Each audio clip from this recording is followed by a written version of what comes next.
Bismillahirrahmanirrahim. Assalamualaikum warahmatullahi wabarakatuh. Innal hamdalillah nahmaduhu wa nasta'inuhu wa nastaghfiruh wa na'udzu billahi min shururi anfusina wa min sayyiati a'malina. May yahdihillahu fala mudilla lahu wa may yudlil fala hadiya lahu. Asyhadu an la ilaha illallah wa asyhadu anna Muhammadan abduhu wa rasuluhu la nabiyya ba'dah. Amma ba'd. Para jemaah rahimani wa rahimakumullah. Hari ini kita melanjutkan bahasan kita di tafsir surah Al-Ghasyiyah. Pembahasan tentang manusia di hari kiamat kelak. Di surat ini Allah mengelompokkan manusia menjadi dua. Al-Ashqiya itu yang pertama, manusia-manusia yang sengsara. Dan yang kedua adalah As-Su'ada, manusia-manusia yang mendapatkan kebahagiaan. Dimulai dari wujuhun yawmaidin khashi'ah. Ini dimulai tentang kondisi mereka-mereka yang sengsara. Lalu apa yang mereka dapatkan di akhirat kelak dalam bentuk berbagai macam azab. Lalu Allah pun menyebutkan as-su'ada yang berbahagia, dimulai dari ayat wujuhun yawmaidin na'imah, dengan kenikmatan-kenikmatan surga yang akan mereka peroleh.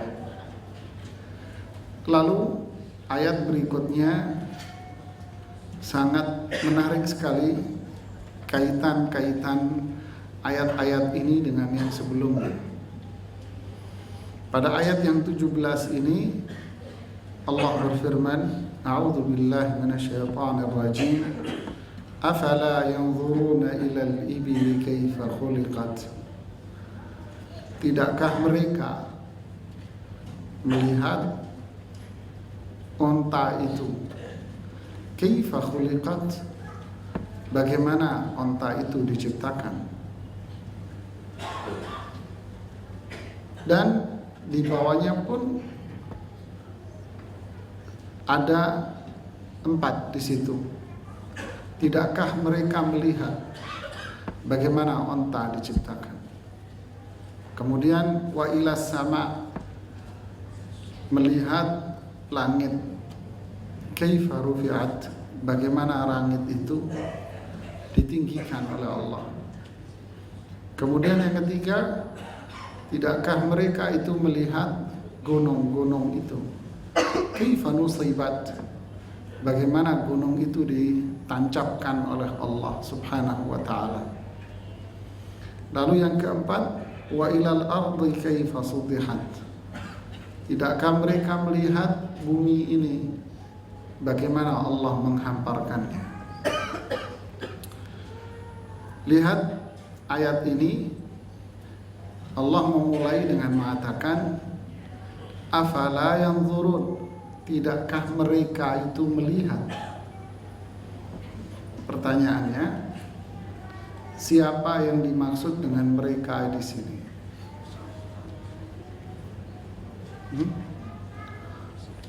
Apakah yang dimaksud mereka di sini adalah kelompok yang terdekat di atasnya, yaitu orang-orang yang berbahagia dengan kenikmatan surga?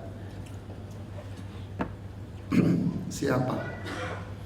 Atau kelompok yang pertama yang di atasnya lagi, orang-orang yang sengsara? Yang pertama apa yang kedua? Yang pertama. Kalau yang kedua, dia sudah sukses, apanya lagi? Iya kan?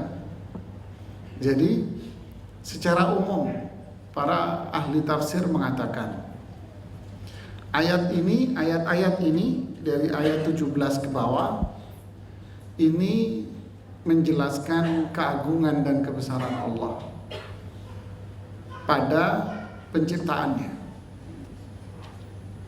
Ini disebutkan oleh Imam Ibnu Katsir. Kemudian ulama yang lain mengatakan ayat ini berkaitan erat dengan di atasnya. Berkaitan erat dengan yang di atasnya, yaitu dari ayat yang di depan, wujuhu yauma idzin khasyiyah. Ayat ini sebagai bentuk pengingkaran, ya, seperti yang dijelaskan oleh Syekh Ibnu Ashur, bahwa ini pengingkaran atas apa? Atas kekufuran-kekufuran yang mereka lakukan. Ayat ini berarti mengajak mereka untuk kembali berpikir agar mereka yang mendustakan Allah, mendustakan Islam, mendustakan Al-Quran, syariat Islam, agar kembali mereka kepada keimanan. Kembali kepada keimanan. Afala, tidakkah mereka itu melihat, yaitu orang-orang yang mengingkari Allah, orang-orang yang tidak percaya dengan Islam, orang-orang yang tak percaya dengan hari akhir, tidak percaya dengan al-ba'ts, hari kebangkitan, tidak percaya dengan jaza, hari perhitungan. Tidakkah mereka, orang-orang yang seperti ini, melihat dan berpikir? Yang turun, melihat di sini artinya melihat dengan mata, ya, nadratul ain, melihat dengan mata. Tidakkah mereka melihat agar apa? Agar mereka sadar akan kekufurannya, sadar akan penyimpangan yang terjadi pada diri mereka. Allah mengajak mereka untuk melihat kekuasaan Allah. Mana apa yang di sekitar mereka saja. Nggak usah melihat yang terlalu dalam kesana-kesana, tapi lihatlah yang di sekitar kalian, yang ada di hadapan mata kalian. Makanya Allah mengatakan yang zurun, melihat. Lihatlah apa yang ada di sekitar kalian. Zaman itu yang ada di sekitar seorang badui apa, Pak? Apa yang dilihat seorang badui? Onta, gunung di depan dia, batu, kan gitu kan? Terus apa lagi? Langit, terus bumi terhampar. Bayangkan kita berdiri di padang pasir. Yang ada di situ onta. Kenapa kok disebutkan onta? Karena onta adalah binatang satu-satunya yang mereka andalkan untuk melakukan berbagai macam aktivitas. Untuk keperluan pertanian, onta. Untuk diternakkan, onta. Untuk mengangkut barang-barang kebutuhan mereka, onta. Untuk tunggangan mereka, onta. Untuk makanan mereka, onta. Untuk kesehatan mereka, onta. Bahkan susu sama air kencingnya, semua dimanfaatkan dari pada seekor onta ini. Allah mengajak, coba lihat apa yang di depan mata kamu saja, onta itu. Afala yang turun ilal ibili, lihat, fokuskan pandangan Anda di onta itu. Fokuskan pandangan Anda pada onta. Lalu ditambahkan kalimatnya oleh Allah, kaifa khuliqat. Ini penjelasan dari kata onta. Bagaimana onta itu diciptakan, bentuknya. Semua yang ada pada tubuh onta tidak ada yang sia-sia, semuanya bisa dimanfaatkan. Sampai air kencingnya bisa buat obat. Susunya. Dalam tubuh onta pun ada penyimpanan air. Ketika para sahabat Rasulullah dan para sahabat kehausan, lapar, mereka sembelih onta itu. Untuk apa? Diambil airnya yang ada dalam tubuhnya. Karena dalam tubuh onta itu ada stok penyimpanan air bersih. Diambil, diminum masih jernih. Dagingnya dimakan. Dikendarai, iya. Dibuat barang, iya. Lihat kisah Utsman bin Affan ketika masa paceklik di kota Makkah. Beliau mendatangkan berapa? 1000 ekor onta. Ada yang menyebutkan 900 ekor onta yang penuh dengan barang dagangan. Ibarat sekarang onta ini truk, Pak. Nampung segala macam. Dan dalam suhu yang sangat panas pun dia nggak ada minuman, dia bisa bertahan.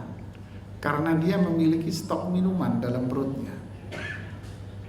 Begitulah kekuasaan Allah pada ciptaannya onta ini. Dan onta binatang yang sangat kuat sekali. Dan onta pun sangat lembut. Siapapun orang yang akan menumpangi di atasnya, onta akan turun ke bawah, mempersilahkan orang untuk menaiki di atas punggungnya tanpa ada kesulitan. Afala yang turun, tidakkah orang-orang yang gak percaya sama Allah, kufur sama Allah, gak percaya sama hari akhir, lihat saja apa yang Allah ciptakan pada onta itu. Lihat apa yang Allah ciptakan pada langit. Coba lihat ciptaan Allah di langit. Kaifa banainaha wa zayyannaha. Bagaimana Allah naikkan langit ini tanpa tiang. Lalu Allah hiasi langit-langit ini dengan walaqad zayyana as-samaa'a ad-dunya bimasabiha. Kami hiasi langit ini dengan lampu-lampu. Maksudnya adalah bintang-bintang. Kaifa rufi'at, bagaimana ditinggikan. Wa ilal jibali kaifa nusibat, gunung-gunung bagaimana ditancapkan oleh Allah. Rosiyat, yang tinggi dan itu sebagai pasaknya bumi. Wa ilal ardi kaifa sutihat, dan bagaimana al-ard, bumi ini dihamparkan oleh Allah. Ini semua disebutkan oleh Allah sebagai bentuk apa? Sebagai bentuk al-istidlal ala wujubi tauhid wal ibadah. Ini semua bentuk penggunaan dalil untuk menguatkan kewajiban manusia kepada Allah. Maksudnya begini, Allah mengajak berpikir orang-orang yang kufur itu. Lihat ini semua dan perhatikan dengan fokus dengan mata Anda. Ini ada kajian cukup mendalam dari sisi bahasa yang luar biasa. Kenapa Allah menggunakan kata huruf ila umpama? Saya kasih tahu sedikit. Afala yanzuruna ilal ibili. Padahal secara bahasa Arab cukup bisa mengatakan afala yanzurunal ibil. Tidakkah mereka melihat onta? Tapi kenapa ditambahi ila yang bermakna kepada? Apa perbedaannya? Lihatlah onta dengan lihatlah kepada onta.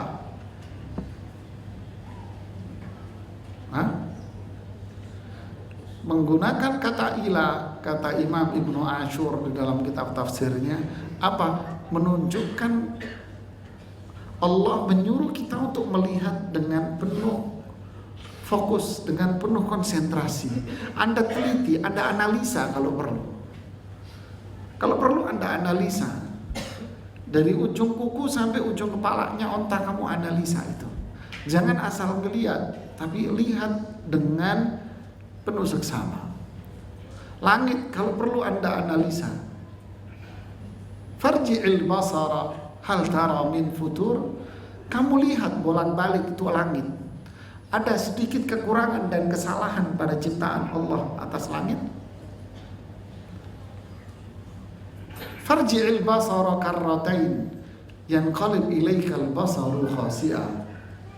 Lihat bolak-balik, terus kamu pelajari, kamu analisa, terus kamu pelajari, kamu akan lemah, tak akan mampu mencari kelemahan pada ciptaan Allah. Hanya sekedar Allah ingin tak menunjukkan kepada kita, oh ini loh ciptaan onta, oh ini langit, bumi, gunung, cuman itu. Cuman mau ngasih tahu alam semesta? Tidak, Pak. Ini tauhid. Ini ngajak orang untuk beriman dan bertauhid kepada Allah. Makanya para ulama mengatakan ayat ini kaitannya dengan mereka yang kufur.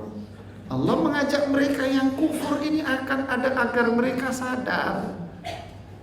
Dengan cara apa? Diajak berpikir. Coba kamu pelajari, apakah onta dengan keajaiban, langit, bumi, semua dengan keajaiban ini ada dengan sendirinya? Ini semua ada dengan sendirinya. Apakah ini teori evolusi? Yang mereka sebut ini evolusi, ini perputaran saja. Hujan ini sebuah evolusi. Dengan proses begini lalu begini terjadilah begitu dan terus akan berputar. Apakah semua ini ada dengan sendirinya? Fikirkanlah kalian. Allah ngajak-ngajak berpikir. Ayo fikirkan. Am khuliqu min ghairi syai'in am humul khaliqun. Apakah semua ini ada dengan sendirinya atau ini semua menciptakan dirinya sendiri? Apakah onta itu ada dengan sendirinya atau onta itu menciptakan dirinya sendiri, Pak? Sehingga muncullah teori-teori yang ada dalam ilmu fisika, ilmu kimia, ilmu biologi itu. Bahwa itu ada dengan sendirinya, dengan sebuah perputaran evolusi. Kalau tidak mau disebut dengan teori Darwin, coba perhatikan. Semua ini ada yang menciptakan. Ada yang training si onta ini agar memiliki air simpenan dalam tubuhnya. Subhanallah, Maha Suci Allah. Ini semua Allah yang menciptakan. Kalau ini Allah yang menciptakan, kalian pun akan dengan mudah dikembalikan oleh Allah setelah kalian binasa. Ini ciptaan Allah, ini keajaiban ciptaan Allah. Setelah ini pun sirna, Allah dengan mudah mengembalikan lagi seperti itu. Fanzur ila ta'amika wa syarabika lam yatasanna. Wanzur ila al-'idhami kaifa nunshizuha thumma naksuha lahma. Coba kamu lihat tulang belulang yang dulu rusak. Cerita siapa?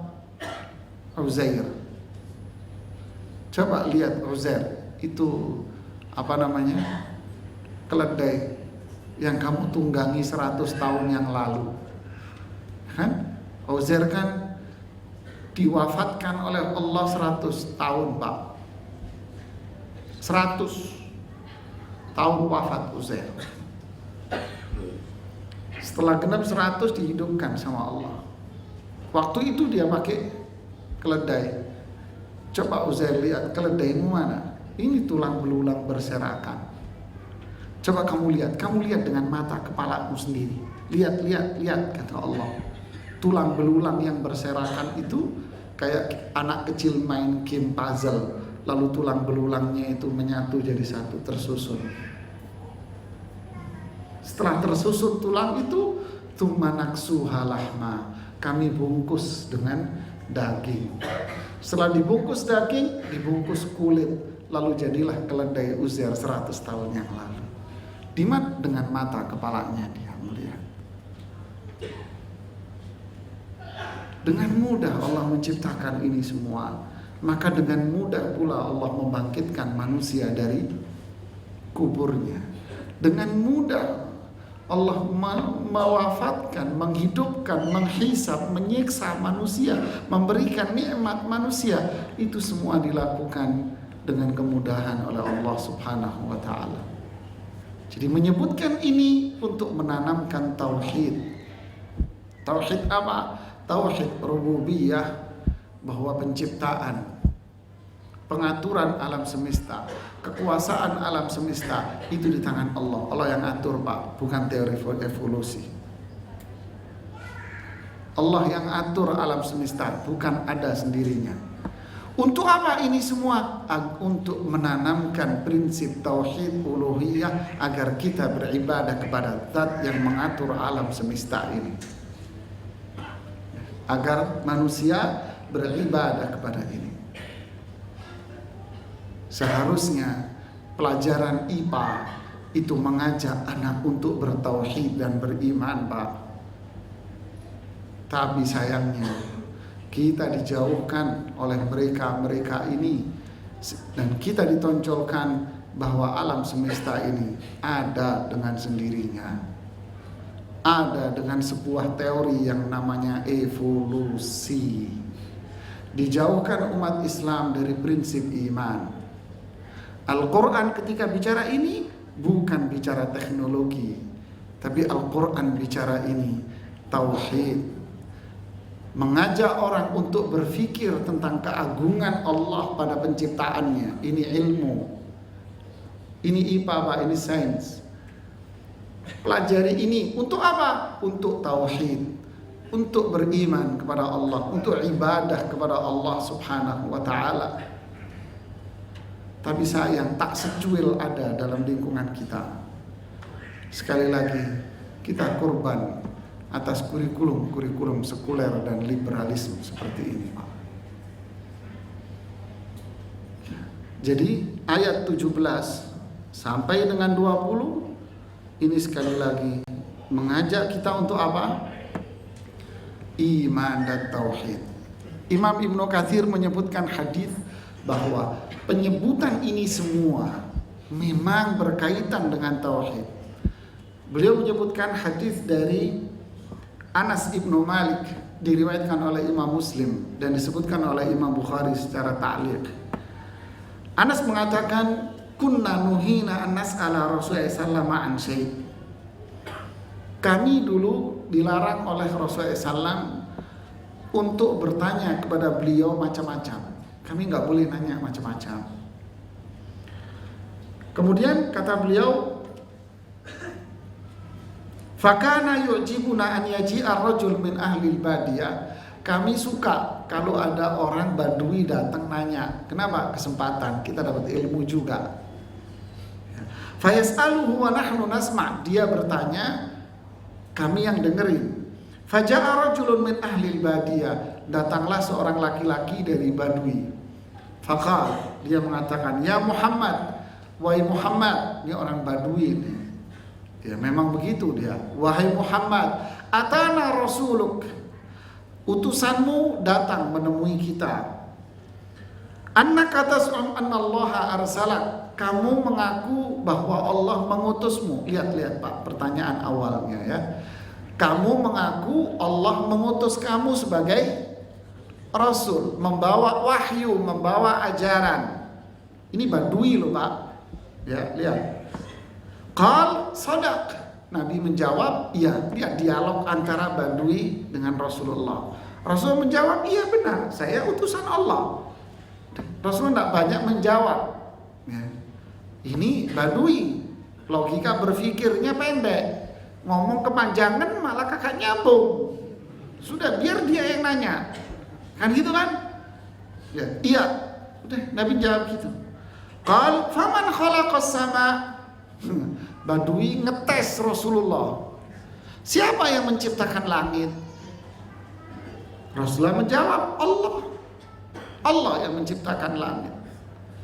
Faman khalaqal ard. Siapa yang menciptakan bumi? Allah. Faman nasaba hadhil jibal wa ja'ala fiha ma ja'al. Siapa yang menancapkan gunung-gunung ini dan menjadikannya seperti ini? Qal Allah yang menciptakan semua. Fabilladzi khalaqas samaa'a wal arda wa nasabal jibal. Allahu arsalak. Demi zat yang menciptakan langit, menciptakan bumi, menciptakan gunung-gunung itu. Apakah Allah zat itu yang mengutus kamu? Pak Dwi loh Pak, lihat pertanyaannya Pak. Apakah Allah yang menciptakan langit, bumi, kemudian gunung dan semua ini, Allah ini yang utus kamu? Rasulullah menjawab apa? Naam, ya. Jawaban simpel nanti. Ya. Qal, lalu dia mengatakan wa za'ama rasuluk anna alaina khamsa shalawat. Lihat Pak, apa korelasinya? Lalu utusanmu itu mengatakan kami harus sholat. Lihat Pak, belajar IPA biar rajin sholat Pak, ya, bukan tambah geblek, bukan Pak, bukan ya. Utusanmu tadi bilang kita disuruh sholat 5 waktu sehari semalam. Rasulullah menjawab iya. Nanya lagi nih Badui, fabilladzi arsalaka Allahu amaraka bihadza. Demi zat yang mengutus kamu tadi. Lihat Pak, susunan pertanyaan nyambung ya. Demi zat yang mengutus kamu, berarti zat yang mengutus Rasulullah siapa? Tadi. Afala yanzurun ilal ibili sama dan seterusnya. Apakah zat ini semua yang menyuruh kamu itu? Subhanallah. Jawaban Nabi apa? Iya. Zat yang menciptakan semua inilah yang mengutus aku dan yang menyuruh aku untuk sholat 5 waktu.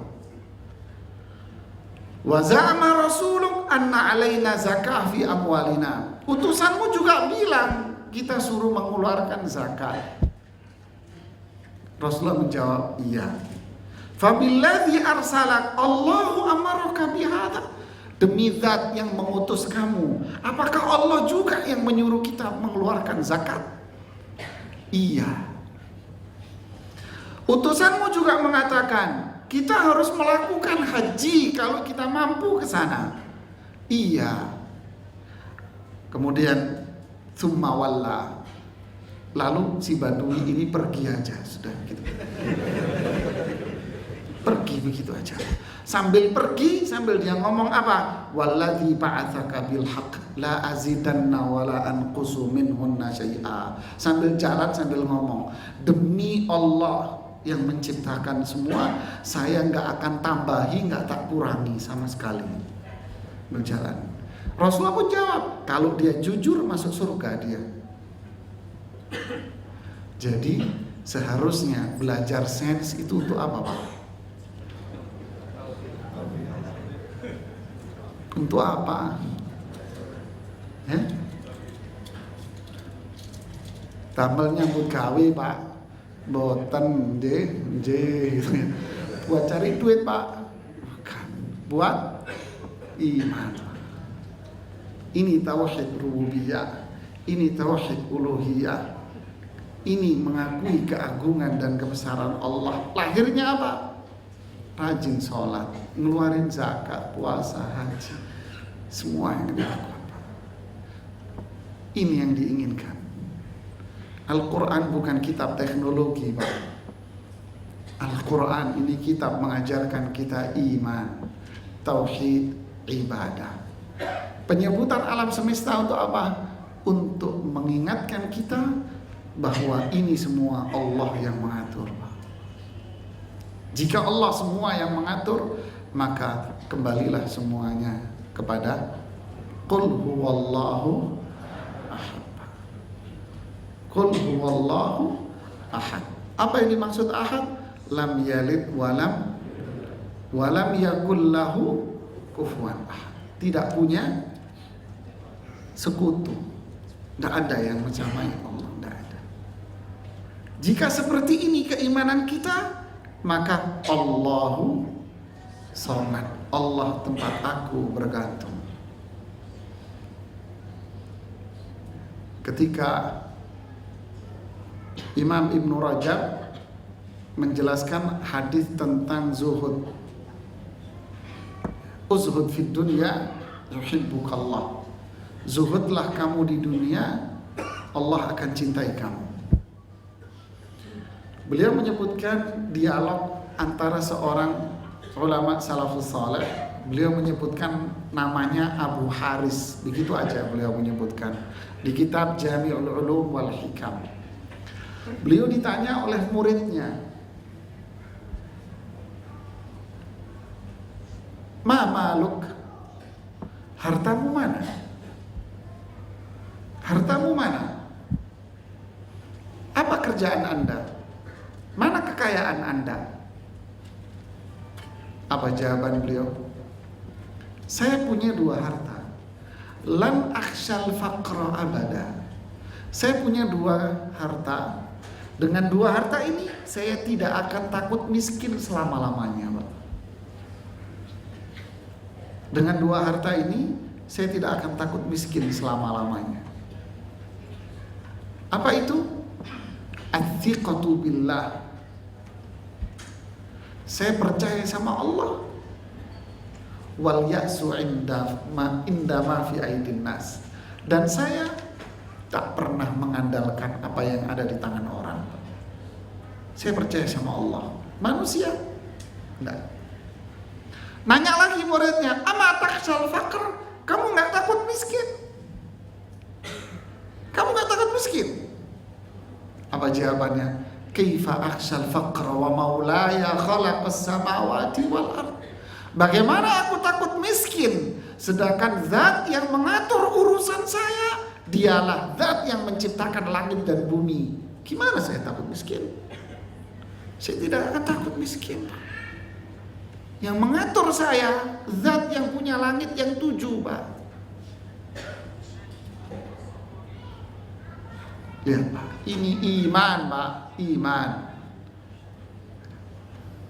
Subhanallah. Jadi ini semua dia disuruh merenung. Para ulama salaf dulu mengatakan apa? Ayo kita keluar. Kemana? Ke padang pasir. Ngapain? Nambah iman. Maksudnya apa? Melihat kekuasaan Allah di alam semesta. Iman mereka bertambah.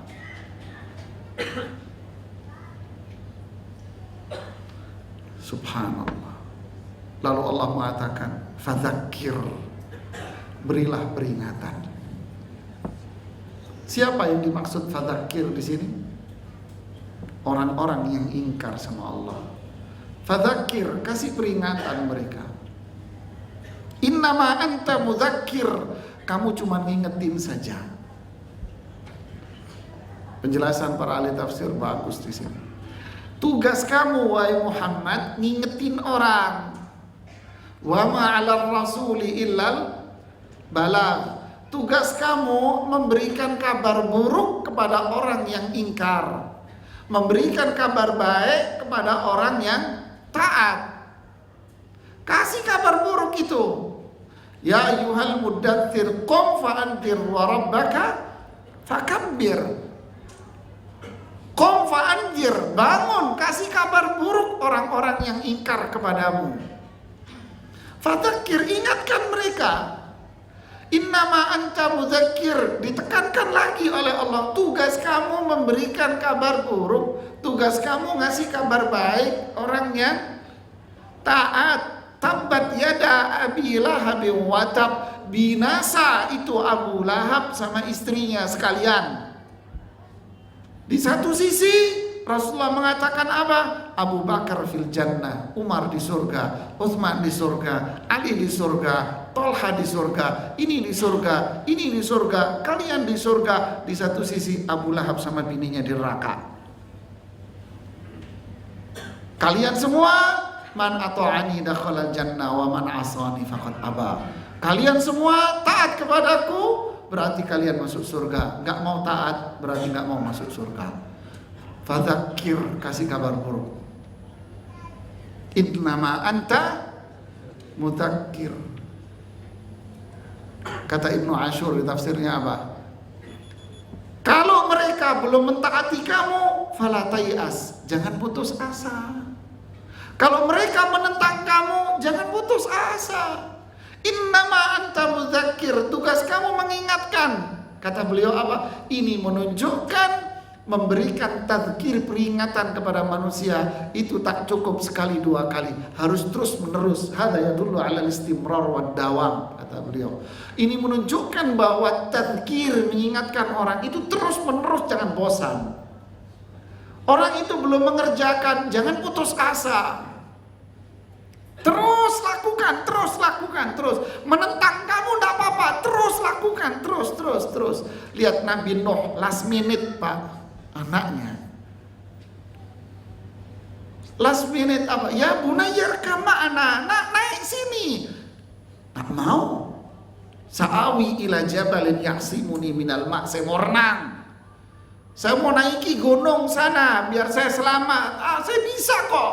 La asimal yaum, nggak ada yang bisa selamat hari ini. Nggak mau, saya mau naik ke atas gunung. Ya Allah, itu anakku ya Allah. Last minute Pak, terus didoain sama Nabi Ibrahim, Nabi Nuh. Terus diingatkan anaknya, terus diingatkan. Padahal sudah sampai di sini nih airnya. Mudawamah, terus ingatkan anak Anda. Ingatkan keluarga Anda. Wa'mur ahlaka bis-sholati wastabir. Suruh keluargamu sholat, suruh keluargamu menegakkan syariat Islam. Wastabir. Allah tak mengatakan wasbir, tapi Allah mengatakan wastabir. Ibnu Qayyim mengatakan istibar itu bukan sabar. Sabar itu levelnya biasa, tapi kalau istibar, sabar kuadrat Pak. Double sabarnya kamu. Terus sabar, jangan nyerah. Nentang, enggak apa-apa, bukan urusan kamu, urusan nentang itu. Urusan kamu cuma ngingetin. Ustadz, anak saya nggak pakai jilbab. Sudah kuliah. Saya sudah ingatkan, tetap dia nggak mau. Apa yang harus saya lakukan? Loh, diingetin sekali dua kali terus diem. Bisa ingetin terus ingatkan. Marah enggak apa-apa. Innama anta mudzakir la tayas, jangan putus asa. Kemudian apa? Jangan terpengaruh oleh omongan-omongan orang, kata Imam Ibnu Ashur. Jangan terpengaruh omongan orang Anda. Orang ngomong begini, jangan terpengaruh. Innama anta mudzakir, kamu cuma ngingetin. Anda di pasar burung pramuka atau Anda dimanapun, bagi Anda sama saja. Ini ngomel, ini memuji. Innama anta mudzakir, terus aja sudah. Jangan pedulikan omongan orang yang ngomong. Jalan aja. Ini makna fadzakir, innama anta. Terus ingatkan. Lasta alaihim bimusaitir. Kamu tidak boleh maksa mereka loh, tapi ya tidak boleh kamu maksa. Terus tugas kamu apa? Mengingatkan, maksa nggak boleh. Ingetin aja terus. Nggak mau, ya saat ini nggak mau, nggak apa-apa, biarin. Terus didiemin, enggak, ingetin lagi. Wa inna minal hijarati lama yatafajjaru minhul. Batu Pak, lama kelamaan akan memancar dari batu itu air. Saya ingatkan kepada saya sendiri dan para jamaah sekalian, begitu banyaknya problem rumah tangga, begitu banyaknya kasus rumah tangga, ya. Jangan langsung mengarah kepada perceraian Pak Mas.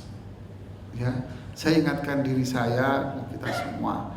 Ada problem Anda dengan istri Anda, jangan lari ke cerai Mas. Cerai itu paling belakang sono, deket Bantar Gebang sono Mas. Jauh Bantar Gebang sono Pak. Ya. Masih banyak jalan menuju Mekah Pak, jangan ke Roma. banyak jalan menuju Makkah, Pak. Jangan. Ingatkan, Anda melihat berbeda dari istri Anda, wajar dia cewek, Anda laki. Fadzakir innama anta, sambil berdoa kepada Allah, lasta alaihim bimusaitir. Jangan paksa istrimu. Kenapa? Itu perempuan. Qawarir, sauqan bil qawarir. Kamu kalau nyetir kendaraan, kata Rasulullah, penumpangnya cewek, pelan-pelan. Kenapa? Ini bukan cewek, tapi apa? Gelas, gampang pecah, Pak.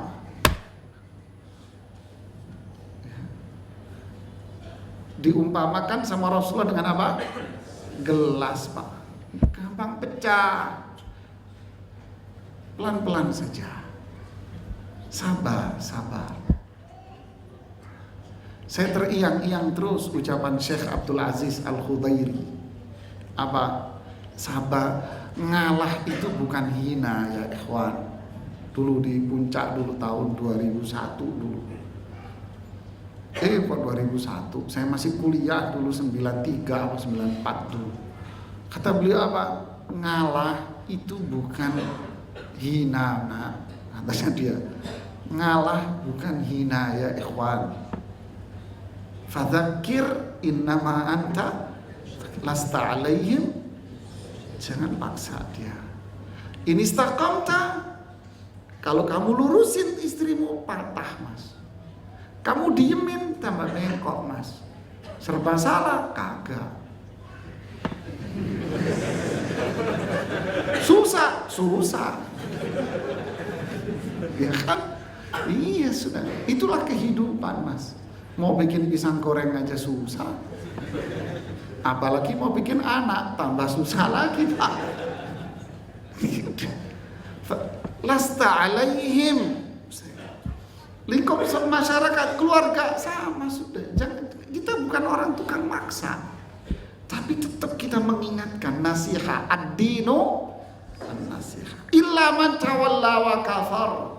Kalau toh dia nanti masih tidak mau menolak Islam, tetap nggak mau menerima Islam, tawalla, dia berpaling dari syariat Islam, kufur dari syariat Islam, apa yang kata Allah? Fayu'adzibuhullahul adzabal, urusan saya itu. Kalau nanti sampai wafat dia tidak taat sama Allah, kufur sama Allah, urusan saya. Lihat Nabi Nuh, ya kan? Last minute anaknya di sini, terakhir Allah turunkan apa? Ya Nuh, wahai Nuh, innahu laisa ibnuk, bukan anakmu Nuh, itu sudah habis, Pak, sudah. Kenapa? Karena dia sudah kufur pada Allah. Tapi kita kewajiban sebagai manusia tidak, bukan tukang membuat stempel di pasar Jatinegara, bukan. Bukan main stempel di jidatnya dan di patuknya orang situ, Pak, ya, kata orang Jawa Timur, Pak. Distempelin tuh jidatnya orang satu-satu. Bukan. Kita bukan hakim yang tugasnya ngetokin palu, bukan. Tugas kita apa? Ngingetin, fadzakir innama anta mudzakir. Kamu cuman ngingetin. Jangan putus asa, jangan dengerin omongan orang, jangan perhatikan respon orang. Jalan saja, jadilah Anda kereta. Saya disuruh berhenti di tempat pemberhentian, Anda menghalangi saya tabrak. Jangan pedulikan.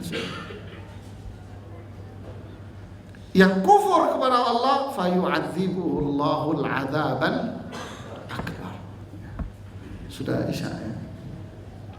Kita lanjutkan setelah salat Isya 2 ayat. Surat ini ditutup oleh Allah Subhanahu wa taala dengan peringatan yang keras. Allah mengatakan inna ilaina iyabahum. Inna ilaina iyabahum. Kata iyabahum ini artinya kembali, Pak. Ini maksudnya, ini artinya kembali. Jadi Allah mengatakan inna ilaina, sesungguhnya kepada kami iyabahum. Artinya apa? Mereka dikembalikan. Ini sebetulnya ancaman ini kepada siapa? Ini selaras dengan ini. Kalau mereka masih tawalla wa kafar, kalau mereka masih berpaling ini maksudnya enggan, tidak mau mengamalkan Islam. Wa kafar, bahkan sampai mereka kufur, Anda dan kalian sudah mengingatkan mereka, maka fayu'adzibuhullahu al-'adzabal akbar, maka kelak Allah akan mengadab mereka. Kemudian Allah pun memberikan ancaman, inna ilaina iyabahum. Kalian yang kufur kepada Allah, yang tidak mau dan berpaling dari syariat Islam, dan seberapa tinggi pun kesombongan Anda, keingkaran Anda, toh kalian semua akan kembali kepada Allah. Fa'aina tadhhabun, sampai kemana kekufuran kalian itu akan pergi? Dan kalian akan pergi kemana dengan kekufuran dan keingkaran kalian itu? Fa'aina tadhhabun, kemana kamu pergi dengan keingkaran dan kekufuranmu itu? Inna ilaina iyabahum, kalian semua akan balik kembali kepada saya semuanya. Kalau semua kembali kepada Allah, thumma, lalu, alaina. Apa yang termasuk alaina? Allah sepenuhnya yang mengurusi hisab. Sepenuhnya Allah yang menghisab mereka. Maliki yaumiddin, Maliki yaumiddin, penguasa. Limanil mulkul yaum, lillahil wahidul qahhar. Kekuasaan hari ini milik siapa? Milik Allah yang Maha Esa, Qahhar. Milik Allah yang Maha berkuasa di situ.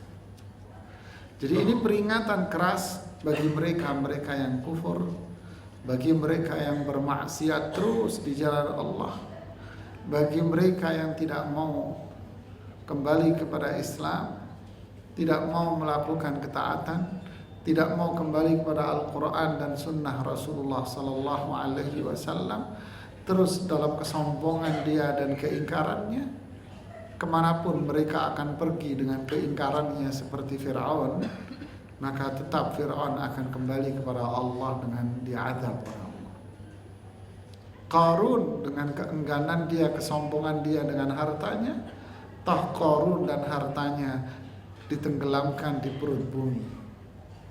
Abu Lahab dengan kekejaman dia, dengan kejahatan dia, kekufuran dia, toh dia juga diazab oleh Allah di akhir hayatnya. Hingga teman-teman yang selama ini akrab sama dia, teman-teman ini yang membela dia selama itu, ketika dia wafat, tak ada satu yang berani memegang jasadnya Abu Lahab. Tahu Abu Lahab wafat? Wafat dengan penyakit yang ganas, penyakit yang menjijikkan. 3 hari tubuh Abu Lahab tidak ada yang nyolek. Tubuhnya membusuk, gak ada yang nyolek. Akhirnya ketika hari ketiga digali lubang, kemudian tubuhnya itu didorong pakai kayu ke lubang itu, karena gak ada yang berani memegang. Bau busuk luar biasa. Didorong pakai kayu, kemudian dilemparkan ke dalam lubang, kemudian lubangnya dimasukkan batu ke dalamnya dengan cara batunya dilempar dari jarak jauh begini. Sampai tertutup jasadnya dia dengan batu yang dilempari jarak jauh, barulah ditutup dengan pasir. Dihina oleh Allah Subhanahu wa ta'ala. Mau pergi kemana dia dengan kesombongannya itu? Ini contoh-contoh manusia. Inna ilaina iyabahum. Semua akan kembali kepada Allah.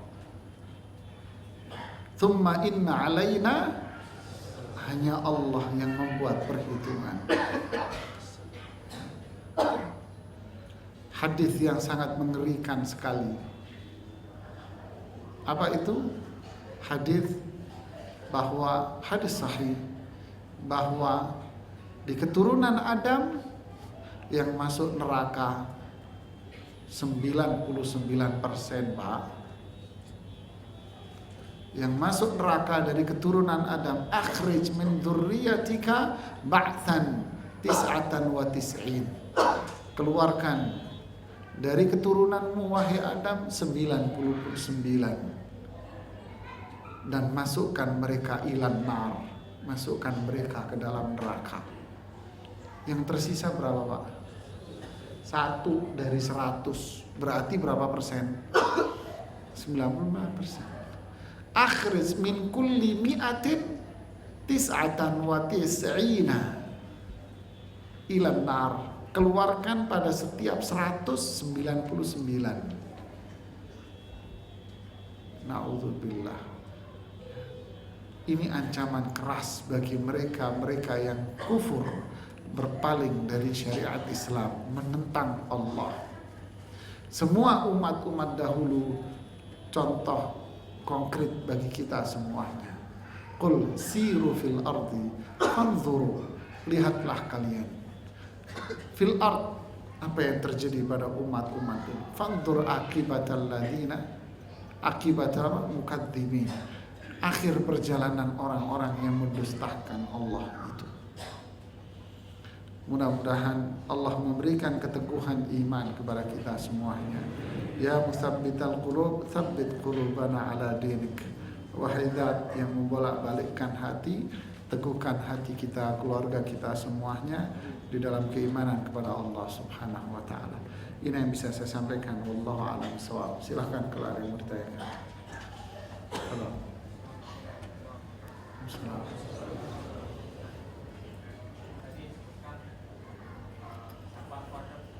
Bagaimana cara kita memiliki sifat itu? Coba lihat di surat Al-Asr. Sabar itu yang keberapa, Mas? Illal ladzina amanu, terus berarti sabar ini setelah apa? Iman, beramal saleh, tawasi, nasihat menasehati, sabar. Iman tak muncul, bagaimana sabar? Apanya yang disabari? Kakak ada imannya. Bagaimana kiat menumbuhkan sabar? Pertanyaannya terlalu lompat. Bagaimana menumbuhkan iman agar kita memiliki kesabaran?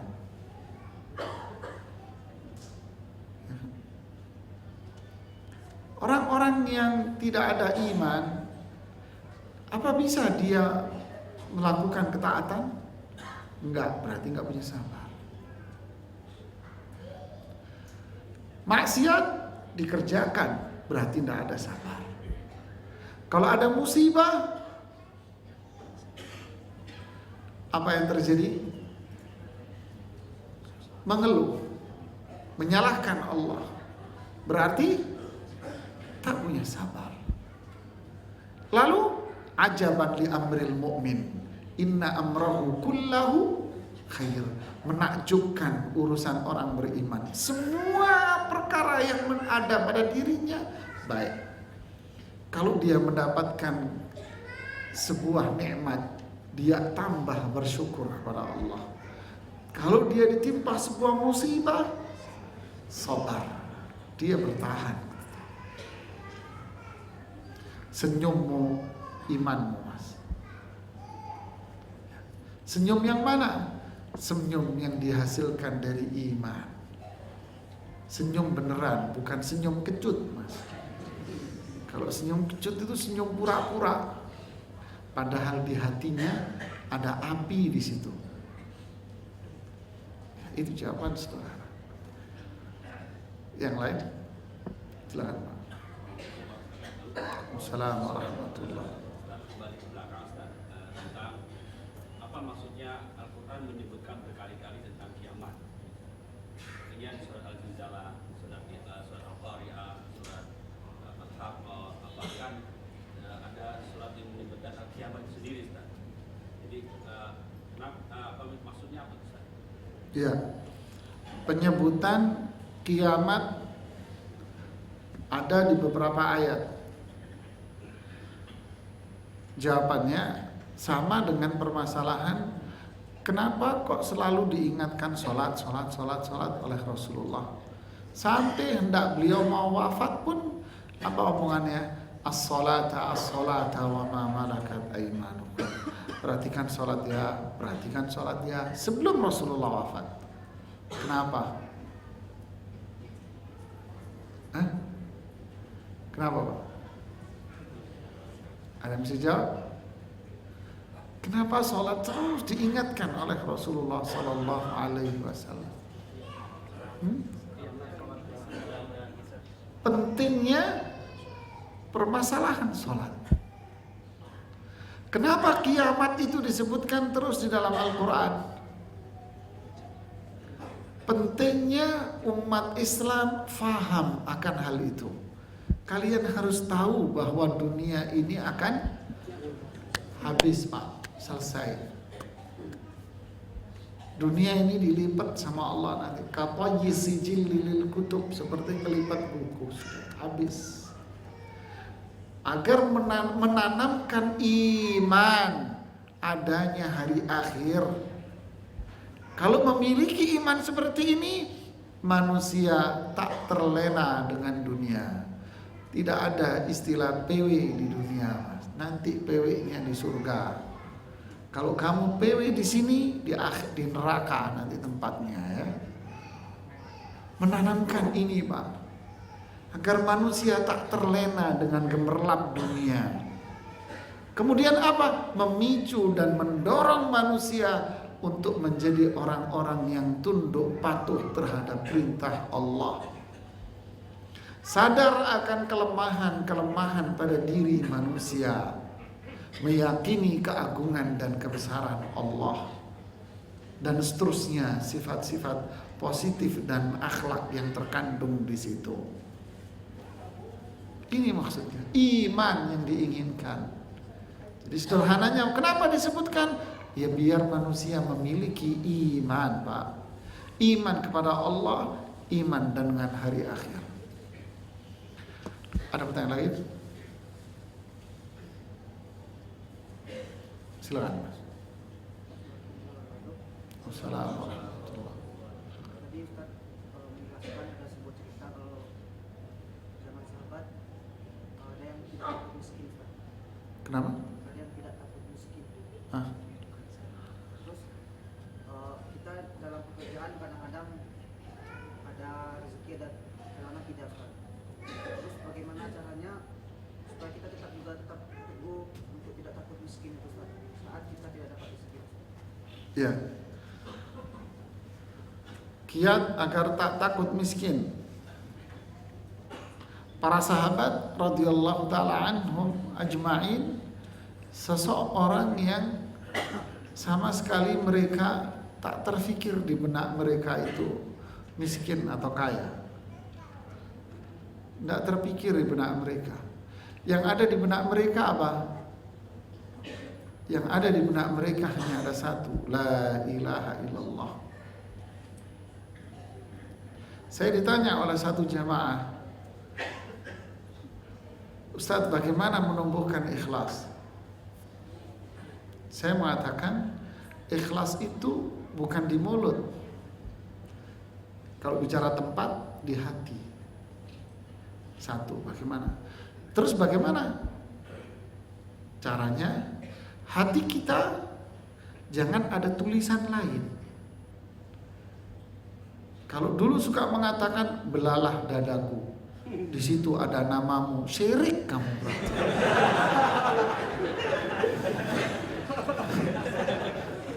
ya kan? Syirik kamu berarti kamu. Belalah dadaku, di situ ada tulisan la ilaha illallah. Tafriqul qalb, membersihkan hati dari semua noda-noda dan unsur dan nama tulisan apapun. Hati kita cuman ada karena Allah, untuk Allah. Sudah, hanya itu hati kita. Tapi kalau hati kita ada tulisan lain, apa itu? Fulus. Maka kita akan jadi apa? Takut fulusnya hilang. Berimankah seperti itu? Iman kita berarti masih kotor, Pak. Masih ada fulus di hati. Takut. Mas, Anda kerja di tempat riba. Tinggalin, Pak. Kalau saya tinggalin nanti istri saya makan apa? Ya nggak percaya sama Allah. Cemen. Ya kan, cemen ada apa? Ya kalah sama semut. Kalah sama semut kan, Pak. Kita kalah sama semut, Pak. Kalah. Lihat onta. Diajak jalan kemana dia? Padang pasir. Panas. Super panas, Pak. Dingin, oke. Gimana kalau nggak ada makanan? Main gue pikirin, penting saya jalan. Ya kan? Para sahabat di perang Tabuk disebut dengan Yaumul Usrah, hari yang sangat sulit. Kenapa? Panas memuncak, tidak ada bahan makanan, stok makanan menipis, dan sebentar lagi panen kurma. Milih mana? Ikut berjihad, jalan kaki 15 hari, atau nungguin kurma mau matang, mau panen?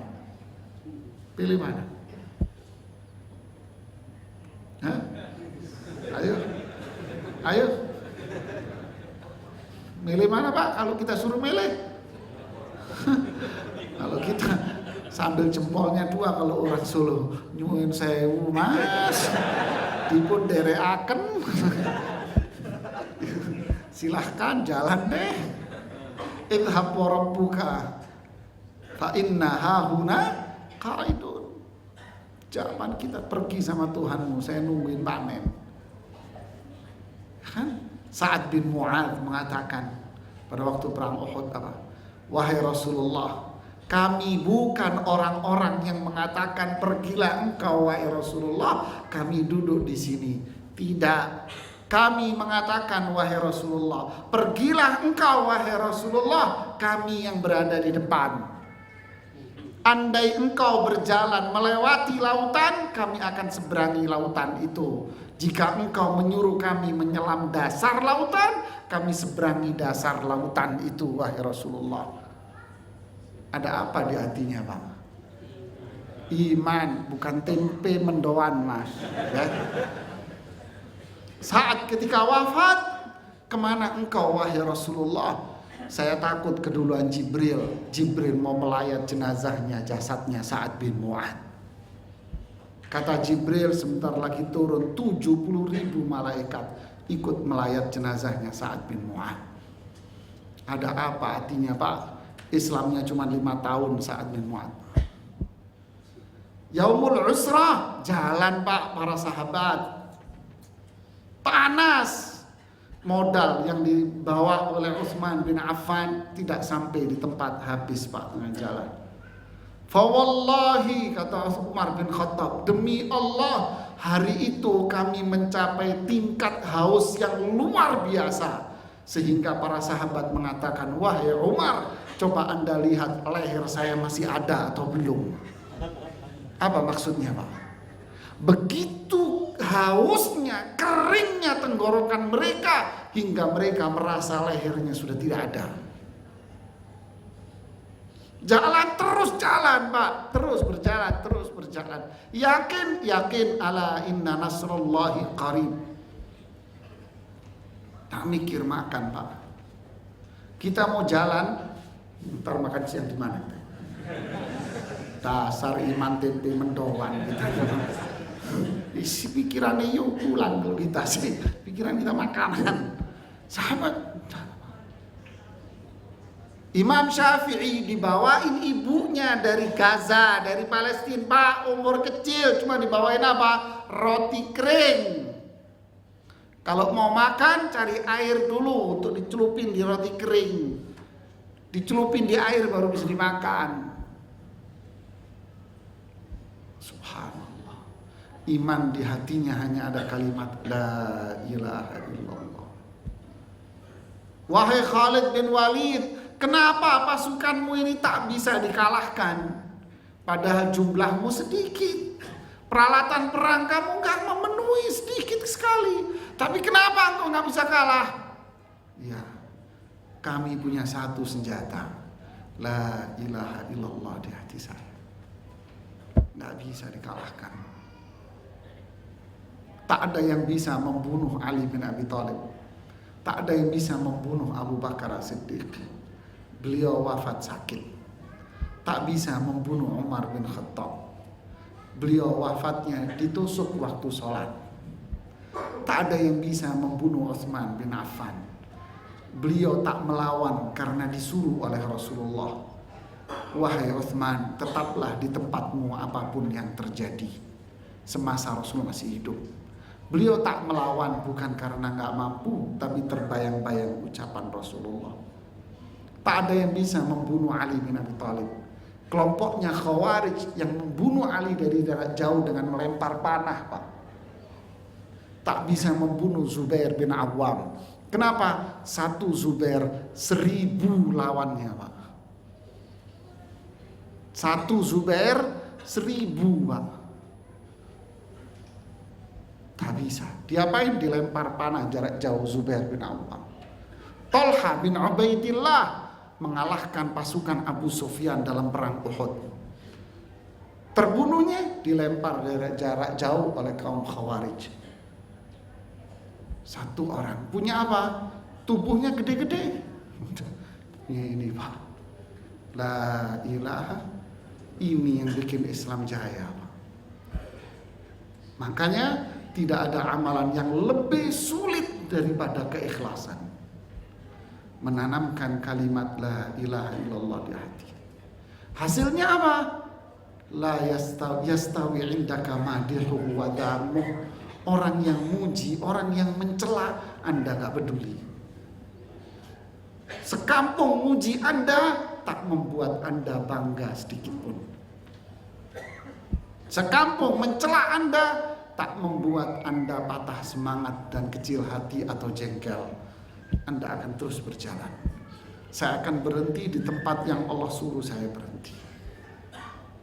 Kenapa? Saya nggak peduli Anda dan saya nggak peduli Anda.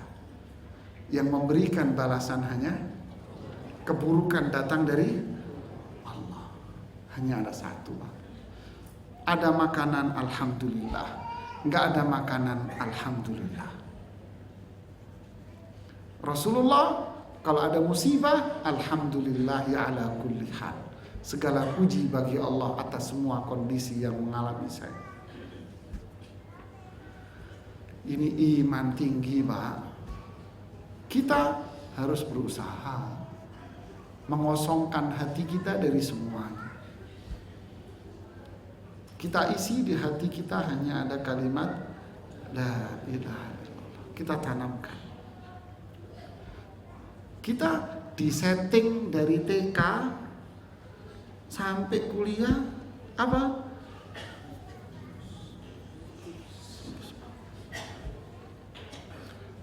Ya, disetting sudah kita, Pak. Semua disetting. Sampai lagu TK pun disetting. Bangun tidur terus mandi. Sholatnya kapan? Kade, Pak. Dibodoh-bodoh pokoknya kita sudah. Baru sadar kan? Baru sadar Anda. Sholatnya kapan terus? Kade sholat.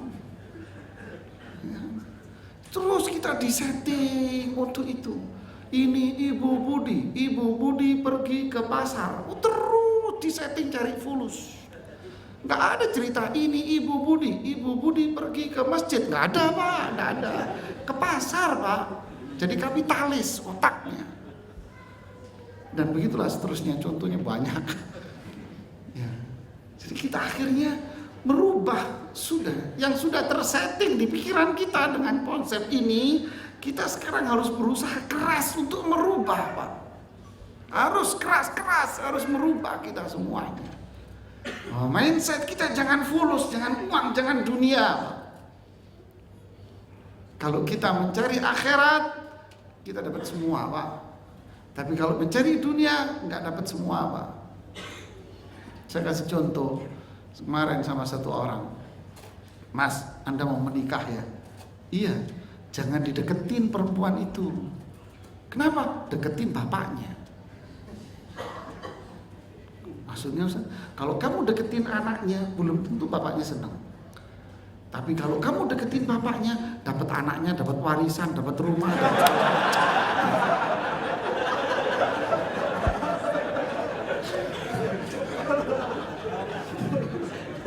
ya kan? Iya, dapat semua kan? Jadi kita kembali kepada siapa? Kembali kepada Allah, Pak. Dapat semua. Ya. Wallahu a'lam bishawab. Ini yang bisa saya sampaikan. Mudah-mudahan bermanfaat buat saya sendiri dan kita semuanya. Subhanakallahumma bihamdik asyhadu an la ilaha illa anta astaghfiruka wa atubu ilaik. Assalamualaikum warahmatullahi wabarakatuh.